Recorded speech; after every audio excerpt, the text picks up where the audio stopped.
Hey, what are you doing sleeping here? You're not seriously going to make me bring this, are you? Looking over, I found my stepson Zach pointing at the lunch on the table. Zach, who's always particular about his food, checks the contents of the sandwich inside the lunchbox and which snack is packed with the sandwich. Oh, I'm sorry. I've got a fever of 104 degrees.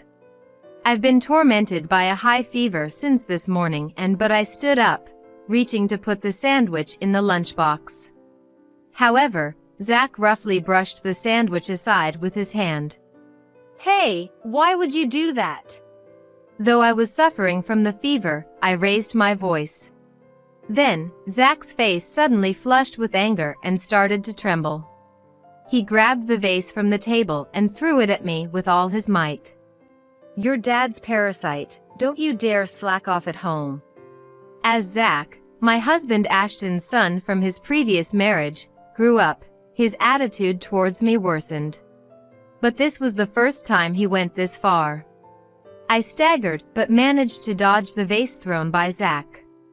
He must have been really upset to be scolded by me. I can't forgive him, but I'm too sick to deal with Zach right now. I feel like I could collapse at any moment because I'm feeling so unwell. Enough is enough. Suddenly, I hear a shout from behind me. It's unmistakably Ashton's voice, and I thought the scolding was directed at me. I had told Ashton about feeling unwell last night. It's too much, just because lunch was only a simple sandwich. When I timidly turn around, there stood Ashton. Looking furious like never before, his shoulders shaking with anger. At Ashton's feet lay the shattered pieces of the vase thrown by Zach, wetting the floor. Zach looks at me with a serves you right expression upon Ashton's entrance. Just as Zach starts to smirk and opens his mouth, an unexpected word comes out of Ashton's mouth. My name is Tracy. I'm a 49-year-old housewife. I married my current husband Ashton when I was 42. It was my first marriage, but for Ashton, this was his second. I met Ashton at my previous job. I was doing clerical work at the company, and Ashton, who frequently visited as a salesman, became an acquaintance. I've always been shy around people, but as I talked with Ashton, who was serious and honest, I was drawn to his character. Ashton had a son from his previous marriage. I was surprised when I learned that such a serious person had been married before. Could it be that even for someone like him, a marriage could fail? That's what I initially thought, but after hearing the details from Ashton, I felt sympathy. Ashton's ex-wife was quite the partier, and the divorce was caused by her infidelity. Even though he knew about her bad habits during their relationship, Ashton believed they would change. However, no matter how hard Ashton tried, the outcome didn't change. Despite saying I won't do it again, his ex-wife cheated repeatedly. Even after their son was born, her bad habits didn't stop, and Ashton finally decided to divorce. He couldn't leave his son with such a mother, a tough decision indeed. Ashton dearly loved the son he had with his ex-wife, who he used to be deeply in love with. The son's name is Zach, and he's now 21 years old, attending college. Though there's no blood relation between me and him, he became my son when I married Ashton. I had been introduced to Zach several times during our dating period. The first time I met Zach, he was 10 years old. Since it was a very sensitive issue, Ashton and I took our time to talk to Zach about it. No matter how much we loved each other, if Zach rejected us, that would be it. Being a primary school student, it was difficult for him to understand everything. To be honest, it didn't seem like it was such an important matter to Zach. Without any rejection, Zach became my son. However, once we started living together, Zach's troubles became apparent. Ashton is a businessman working in sales at a major insurance company. He's serious by nature and has been raising Zach alone since his divorce from his ex-wife. While raising a child, he also managed to do his job well at the company, eventually becoming an executive. Ashton worked hard for Zach's sake, ensuring that Zach could live a life without experiencing any misfortune. But raising a child alone has its limits, even for a father. After work, it often got late, or I ended up leaving Zach alone. Though my parents-in-law lived not too far away, Ashton, being the serious type, didn't like relying too much on them. That inevitably led to him being overly indulgent with Zach. He compensated for not being able to spend much time with him by buying him various things and spoiling him. Seeing this, Zach grew cunning. He knew that by acting good in front of Dad, he could get anything he wanted. He became increasingly adept at committing misdeeds without the adults around him noticing. That was precisely how he was acting when I first met Ashton. For Zach, my presence was nothing but an annoyance. He probably thought that having a new mother figure would take away his freedom. Yet, he didn't oppose our marriage because he saw me as an outlet for his stress. Even as a child, he exploited my delicate position. Before we were married, I was a guest, and Ashton prioritized me. But once married, we were family. Zach understood this too well, knowing that Ashton would put his blood-related son first. Whose words would Ashton believe first, mine or Zach's? Once the three of us started living together, Zach's attitude towards me changed drastically, and the harassment began. I was prepared for some rebellion from a boy in elementary school, but since Dad's feeding you, it's only natural you take care of me, right? What I say goes, so get used to it. The first time Zach said such abusive words to me, I was furious. Those aren't words a child should say to a parent, and it shouldn't be allowed. Zach, do you understand what you just said? Even if it was a joke, there are things you shouldn't say. Think about why Mom is angry. Zach listened to my words with a smirking face. Rather, he seemed to enjoy being scolded. It was eerie to see Zach smirking through my serious scolding. He understood his position as a stepson and how we might be seen by society. Having had little to do with children before, I was appalled by how cunning he was. I never imagined a child could say such things. That night, when Ashton came home, I told him about the incident with Zach. The unnaturally mature behavior, the abusive words towards me. I was nearly in a panic, but made sure to convey everything to Ashton. However, contrary to my feelings, Ashton's thoughts were exactly as Zach predicted. Zach said that to you? No way. Aren't you exaggerating a bit? Zach isn't the kind of child to say such things. Ashton didn't take my report seriously and refused to believe Zach's abusive words. No matter how much I insisted, Ashton's reaction didn't change. On the contrary, he was irritated by my persistence. Tracy just doesn't like Zach because he's not her real son, he implied without saying it outright, but it was apparent in his actions. Let's drop this subject.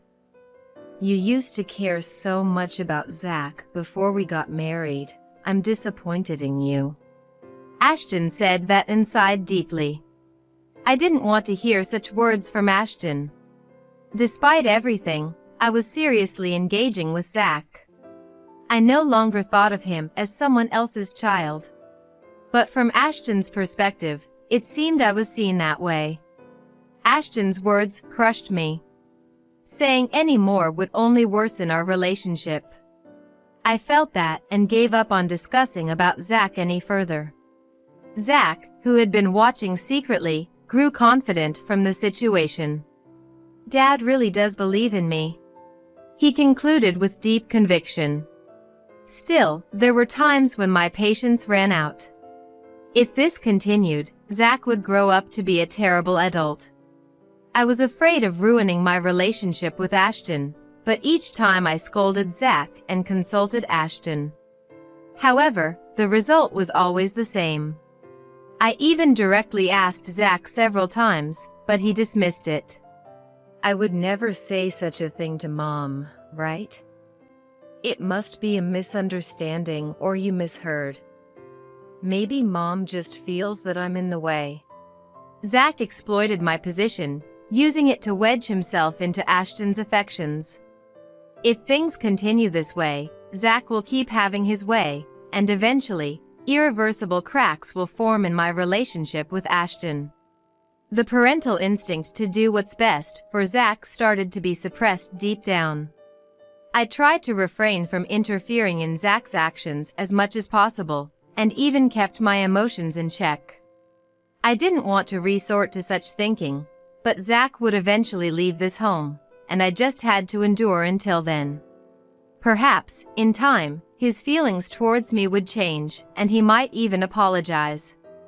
In my daily interactions with Zach, I knew the likelihood of that happening was almost nil. However, I had no choice but to keep encouraging myself. And so, I continued to deceive myself, desperately enduring each day. It was around the time Zach was about to graduate from high school. Having been tutored by a top-notch instructor, Zach had secured admission to one of the most competitive universities in the state. Perhaps feeling relieved after securing his admission, he started to act even more arrogantly than before. That day, Ashton was away on a business trip that lasted several days, leaving the house empty. In the evening, after finishing the chores, I waited for Zach's return. With Ashton not around, we were supposed to have dinner together, so I prepared a proper menu as usual. However, Zach didn't return even after his usual time had passed. I hadn't heard anything, but maybe he was delayed by a class or something. Could something have happened? I sent a message to Zach's mobile phone, but there was no reply from him. Even past 8 p.m., with no contact from Zach, I didn't start dinner, waiting for him to return. About an hour later, I heard a noisy group outside the house. Feeling a bad premonition, I opened the front door, and there stood Zach, bringing along several boys and girls. "What? You're home? We're gonna have a party now, so can you leave?" Upon seeing my face, Zach clicked his tongue and said that. From behind, jeers like "When is it gonna start?" and "Hurry up" followed. "Leave! I was making dinner, waiting for you to come home." I threw back at Zach, bewildered. It was unthinkable to allow a party with many university students at this hour. "Like I care! This is my house, so just get out of the way!" Zach yelled, pushing past me to enter the house. Following him, the group of boys and girls also started pouring into the house. Powerless, I could only watch the procession. Soon after, loud music began to play inside. And the students' clamor reached my ears. This would surely disturb the neighbors. I rushed through the students towards Zach, covering my ears. "Turn off the music now!" I shouted, trying not to be drowned out by the music. However, Zach deliberately ignored me, pretending not to hear. Overwhelmed by the students' fervor, I was helpless. I'm not sure how long it had been, but the sound of sirens began to mix with the loud music. Predictably, the sirens belonged to police officers, called by a neighbor's report. As the guardian, I received a stern warning, and Zach and his friends were ordered to disperse. I was just embarrassed and sorry for causing such a nuisance over something so trivial. While Zach had been meek in front of the officers, he started complaining to me once everyone had left. "Who called the cops? Seriously, so annoying." The next day, when Ashton returned from his trip, I reported the incident and asked him to talk to Zach. "You're not a child anymore. Act with the awareness of an adult and live without shame." Zach apologized to me sincerely after being lectured by Ashton. Later, Zach and Ashton went to apologize to the neighbors together. After receiving a good scolding from the neighbors, Zach returned home with tears in his eyes, seemingly having learned his lesson. I thought Zach had truly reflected and changed, but my hopes were soon dashed. One night, sometime after Zach started university, I was suddenly hit by a chill and measured my temperature with the thermometer. I had a slight fever. Although I had no symptoms of a cold, my body felt sluggish and my head wasn't clear. I told Ashton I would go to bed early, just to be safe, and went to sleep. The next morning, the alarm clock went off at 5 a.m. as usual so I could prepare Zach's lunch. Upon waking, I was hit by a severe headache, barely able to lift myself up. Somehow managing to get out of bed, I checked my temperature. 104 degrees, this was definitely bad. However, I felt I still had to prepare Zach's lunch. Clinging to tables and walls, I barely made it to the kitchen. In this condition, it was impossible to cook properly. Normally, I make everything from scratch, including sandwiches along with homemade scones and muffins. I usually pack some fruits as well. But today, I decided to just make a simple sandwich with some vegetables to keep the nutritional balance in mind. Despite the high fever, I desperately finished making Zach's lunch. Maybe it was the relief of finishing the lunch, but I fell asleep for a moment in the dining chair, only to be awakened by Zach's voice. "Hey, what are you doing sleeping here? You're not seriously going to make me bring this, are you?" Looking up, Zach was pointing at the sandwich on the table. Zach, who's always particular about his food, checks the contents of the sandwich inside the lunchbox and which snack is packed with the sandwich. "Oh, I'm sorry. I've got a fever of 104 degrees. I stood up, reaching to put the sandwich into the lunchbox. However, Zach roughly brushed off the sandwich on the table aside with his hand. "Hey, why would you do that?" Even with the fever, I raised my voice. Then, Zach's face suddenly turned red, and his body began to shake with anger. He grabbed a vase from the table and threw it at me with all his might. "Don't slack off on housework, you're nothing but Dad's parasite." I staggered but managed to dodge the vase thrown by Zach. He must have been really upset to be scolded by me. I can't forgive him, but I'm too ill to deal with Zach right now. I feel like I could collapse at any moment because I'm feeling so unwell. "Enough is enough!" Suddenly, I hear a shout from behind me. It was undoubtedly Ashton's voice, and I thought the scolding was directed at me. I had told Ashton I was feeling unwell last night. This is too much, just because I made a simple lunch. When I timidly turned around, there stood Ashton. Looking furious like never before, his shoulders shaking with anger. At Ashton's feet lay the shattered pieces of the vase thrown by Zach, wetting the floor. Zach looked at me with a "serves you right" expression upon Ashton's entrance. Just as Zach starts to smirk and opens his mouth, Ashton shouted again. "Zach, I'm talking about you!" Zach stopped in his tracks at Ashton's angry voice, unable to comprehend Ashton's reprimand. "Huh? What are you talking about? Dad?" Zach was visibly shaken, his body trembling. Looking as if he might cry, staggering towards me. "You have a fever. Tracy, you should be resting." Ashton, still glaring at Zach, approached me and told me so. Unable to grasp the situation, I too stood frozen, unable to move. Then, Ashton gently placed his hand on my shoulder. "Just leave this to me." I cautiously looked up at Ashton's face and slowly nodded.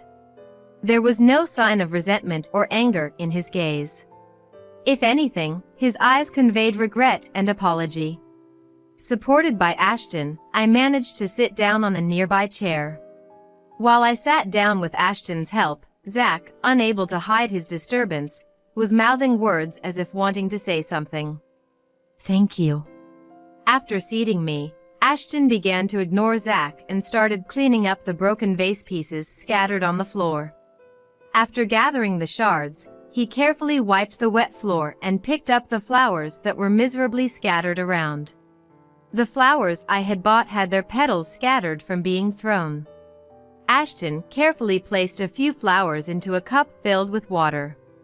During this time, Zach was so overwhelmed by the somber atmosphere that he couldn't say anything. He seemed to understand what was coming next. As Ashton turned back to face Zach, his eyes were again filled with fierce anger. "You're no longer a child of this house. Do you understand what you've done to Mom?" Ashton muttered sternly while glaring at Zach. The kitchen fell silent, with Ashton's heavy words echoing. "Wait, Dad, what are you talking about? Stop with the bad jokes. They're not funny." Sensing Ashton's intention, Zach, though panicking, tried to respond jokingly. "Pack your things and leave immediately." Ignoring Zach's remarks, Ashton said this quietly before placing his hand on my shoulder in shock. "Come on, lie down in bed." I nodded silently and then went to the bedroom with Ashton's support. As I lay down, Ashton covered me with a blanket. "I'm sorry for everything up to now. I sensed he was looking down on you, but I never imagined he was acting like that behind my back. Tracy, you kept quiet for his sake, didn't you?" Ashton's voice trembled as he repeated "I'm sorry" several times. "After you rest a bit, we'll go to the hospital." Ashton was visibly shaken and disturbed, but after a while, he said this and left the room. The kind words from Ashton, whom I thought would blame me, filled my heart. It wasn't just Zach he loved, he had been loving me properly as well. Ashton was struggling in his own way, watching over me. Despite the severe fever making my body ache, the pain was forgotten as a glimmer of hope started to shine in my heart. After Ashton took me to the hospital, the diagnosis was a high fever due to overwork. I was told to rest easy for a while, and then I started recuperating at home. When we returned home, Zach was still walking around with a big bag, seemingly in disbelief. He continued packing while watching Ashton, but Ashton didn't even look at Zach. After a while, Zach seemed to give up and left the house. He had become a university student. He could take care of himself, but I never imagined it would come to this. Zach will probably seek refuge with his grandparents or friends and return home once things settled down. Ashton's anger was way past normal. However, he wouldn't abandon his beloved son. I had naively thought so, but Ashton's resolution was far firmer than I imagined. As expected, Zach fled to his grandparents' house. He lied to his grandparents, saying Mom kicked me out, and managed to win their sympathy. Oh my! How terrible! I'll talk to Dad myself, so tell me everything that happened. Zach, thrilled at deceiving his grandparents, planned to use this opportunity to frame me. He started claiming that he had been receiving terrible harassment from me, who was not his real mother, all along. He fabricated a story about throwing the vase in a panic to protect himself during this incident. Dad is misunderstanding, he pleaded with tears, winning his grandparents over to his side. Poor thing!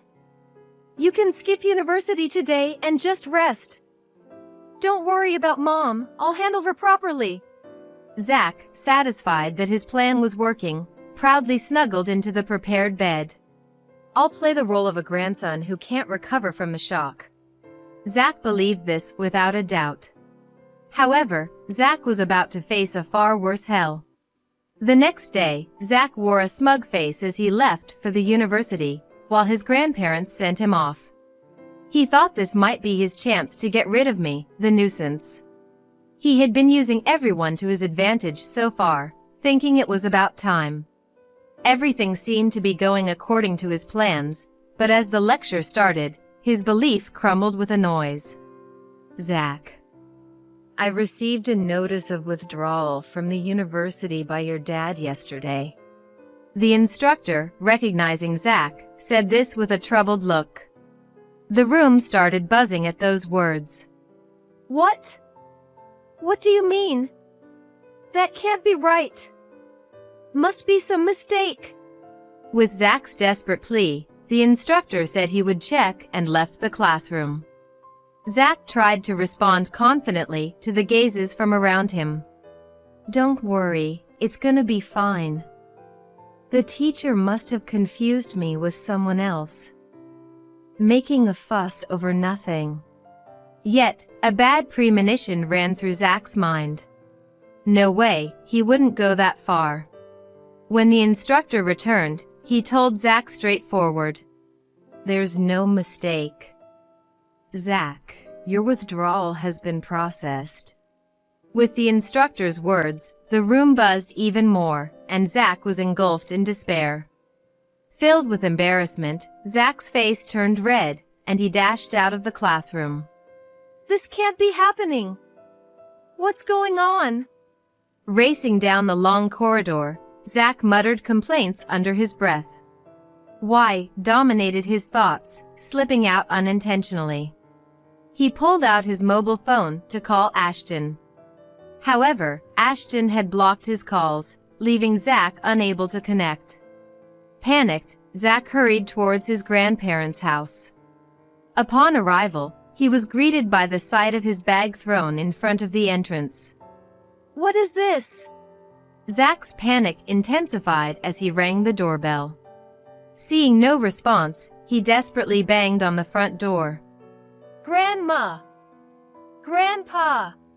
He pleaded with tears in his voice, but there was no answer from inside. In that moment, Zach realized he had been betrayed by his grandparents. With nowhere else to go, Zach grabbed his discarded bag and headed home, hoping for some mistake, but the reality of the situation was clear. Sobbing, Zach rang the doorbell upon his return, and I was there to greet him. "What's happening? I was wrong. Please help me." I led in Zach, who was sobbing. And he continued to cry even louder, perhaps feeling relieved. As planned, I took Zach to the room where Ashton was waiting. Zach remained inconsolable in front of Ashton, who watched silently, waiting for the crying to stop. Eventually realizing this, Zach ceased his tears. Once Zach had stopped, Ashton, still stern, finally spoke. "What do you intend to do by coming here now?" With those words, Zach was filled with despair again. He wasn't forgiven. There was no return to this home. "You should know, Grandma and Grandpa won't let you in anymore either," I said, adding insult to injury. The plan had always been to welcome Zach if he fled to them, then to turn him away. This shock was greater than an outright rejection. It was retaliation for Zach, who had pretended to repent but betrayed my trust. He was to experience firsthand what I had endured. "There's no plan to revoke your university expulsion. If you want to continue, figure out the tuition yourself." The expulsion was Ashton's decision, not something I had considered. It was to ensure Zach faced the consequences of his actions. "Before marrying Tracy, I might have made you feel neglected. That's why I prioritized you over her. You were always good in front of me, and I believed you were repentant for your mistakes." Despite knowing better, Ashton had indulged Zach excessively, feeling sorry for him losing his mother and trying to compensate. But Zach's continuous disrespect and the vase-throwing incident were the last straw for Ashton. In a way, Ashton blamed his own upbringing for Zach's repulsive character. Unable to forgive the years of suffering Zach had caused me, Ashton had no choice but to believe in the harsh reality. Taking everything from Zach and casting him aside was also a punishment for Ashton himself. "So, I can't get help from you anymore? I can't make it on my own," Zach pleaded tearfully, but Ashton's mind was made up. As a small mercy, Ashton handed Zach a month's worth of living expenses. In this limited time, Zach had no choice but to fend for himself. For Zach, who had been coddled and used to getting his way, this was hell. Being expelled from university meant he was off the promised elite path. Cut off from his parents and grandparents, he had to navigate life alone, The grandparents had always doted on Zach, their grandson. But after Ashton revealed Zach's numerous transgressions against me, their perspective shifted. No matter how beloved, some actions are unforgivable. At first, the word disownment seemed to baffle them a bit. But with Ashton's firm resolve and considering Zach's own situation, they cooperated. That very day, Zach rented a room in an old, dingy apartment where he could afford with the little money he had. The bath and toilet were shared, and the room was covered with thin, grimy walls. If he ever made noise with a large group of friends like before, he would be kicked out immediately. Staring at the little money he had left, Zach shed tears. He had lost his home and his family. His friends, who had always enjoyed Zach's generosity, were gone, having only used him. Zach, always unreasonable and lacking common sense, had kept his friends around with money. Now without any support, his future was bleak. He had never worked part-time before, relying on his parents for all his social expenses. Could someone as spoiled as him even manage to work? To survive, he had to find even the most grueling jobs. Thinking about this, Zach couldn't stop the tears from flowing. A year had passed since Zach left our home. Ashton started to put me first again, like when we first met. For about 10 years, everything had revolved around Zach, so we were reclaiming our relationship. I no longer had to ponder over Zach, allowing me to purely enjoy my relationship with Ashton. I'm truly sorry for all the hardship I've caused. I became blinded by my love for my son. I had never voiced it, but whenever Ashton criticized my statements about Zach, I would become physically ill from the stress. Being attacked on the point of having no blood relation felt like exploiting a vulnerability. Legally, he was my son, but that was one aspect I couldn't change. I felt devastated, as if being targeted for an unavoidable weakness. Now, Ashton and I can talk about it because Ashton himself always had this sensitive issue in the back of his mind. Not in a bad way, but he had decided never to mention it to me. Knowing how much it troubled me, Ashton began apologizing whenever possible. Zach's departure seemed to have freed us from various entanglements. Whether he knew it or not, Zach started sending letters periodically. They weren't about wanting to mend our relationship, but rather updating us on his situation. Perhaps it was his way of apologizing. Since that day, he has been desperately looking for work, sustaining his days through manual labor. Although Ashton says nothing, he seems somewhat relieved by these letters. We won't reach out anymore, but it's eased our minds. It's difficult for us to have children at our age, but it seems we can live harmoniously as a couple. There were more hardships than happiness, making everyday survival a challenge. But now, I can walk through my life, a bright and joyful one.